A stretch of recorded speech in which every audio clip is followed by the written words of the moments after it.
Les inscriptions au club de tir explosent depuis 2015, une tendance liée en partie à l'insécurité. Tiens donc. On en comptait 180 000 en 2015, on est passé à 300 000 adhésions à des clubs de tir en 2025.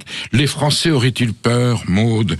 Est-ce qu'ils ne se sentiraient pas en sécurité au point de devoir apprendre à tirer? Heureusement qu'on n'en est pas à la situation américaine où les armes sont en vente libre et on voit ce que ça donne de temps en temps. Il y a des massacres et des boucheries. En tout cas, ça signale qu'il y a une inquiétude dans la population.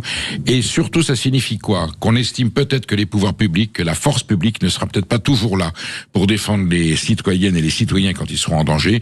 On estime que l'État peut-être ne fait pas son travail, qu'il y a des territoires perdus de la République, qu'il y a des endroits où il n'y a plus la sécurité, où on a peur.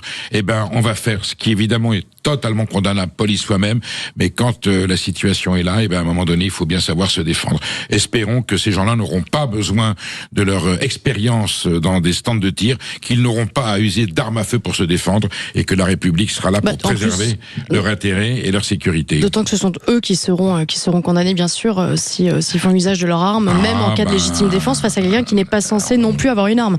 On a vu des cas quoi. très intéressants. Vous savez, tant que la balle ne vous a pas atteint, quand la balle est sortie du canon, là, vous avez le droit de répondre. Si vous tirez le premier, ben vous êtes en tort. C'est embêtant. Faudrait peut-être voir aussi le code législatif. Il y a peut-être des précisions juridiques à apporter.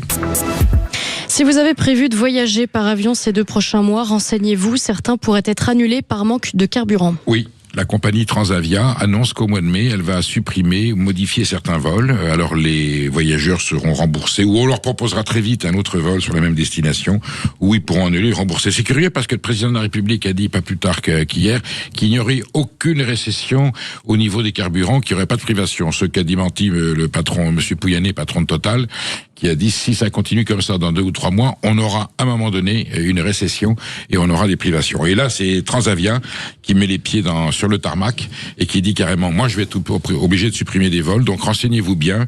Si vous avez prévu de partir en vacances ou de faire un voyage, assurez-vous que votre vol Transavia est bien prévu et prenez vos dispositions. C'est quand même un signal assez inquiétant parce que nous avait toujours dit on échappera à ce genre de situation. Et ben là, on y est avec les deux pieds dans le baril de pétrole.